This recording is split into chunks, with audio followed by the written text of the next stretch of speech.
এক হাতে তলোয়ার, সামনে সারি সারি তরমুজ, অপেক্ষা ইতিহাস গড়ার। চীনের দক্ষিণ পশ্চিম অঞ্চলের সিচুয়ান প্রদেশের চেংদু শহরে একটি মার্শাল আর্টস তলোয়ার ব্যবহার করে মাত্র 9.03 সেকেন্ডে 10টি তরমুজ কেটে বিশ্ব রেকর্ড গড়েছেন ফ্যান শিসান। গত 8 জুলাই ক্রিস্টাল অফ অ্যাটলানের পৃষ্ঠপোষকতায় অনুষ্ঠিত এই প্রদর্শনীতে তিনি এই কৃতিত্ব অর্জন করেন। প্রকাশিত ভিডিও ফুটেজে দেখা যায় এক হাতে তলোয়ার চালিয়ে একাধিক তরমুজ ও আনারস কেটে ফেলেন ফ্যান। জানা গেছে 77 সেন্টিমিটার লম্বা ব্লেড ব্যবহার করে অবিশ্বাস্য গতি ও নিখুঁত কৌশল প্রদর্শন করেন তিনি।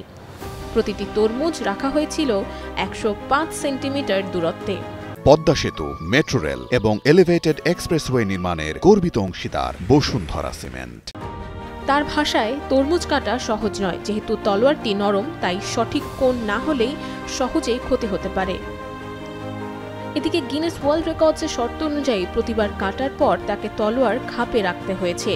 এর আগে A4 সাইজের কাগজ কেটে দেখিয়েছেন ফ্যান, যা 2021 সালে তার আরেকটি বিশ্ব রেকর্ড ছিল। ফ্যান শিসানের এই সাফল্য প্রমাণ করে কিভাবে ঐতিহ্যবাহী মার্শাল আর্টস কৌশল আধুনিক গতির চ্যালেঞ্জের সঙ্গে মিশে যেতে পারে।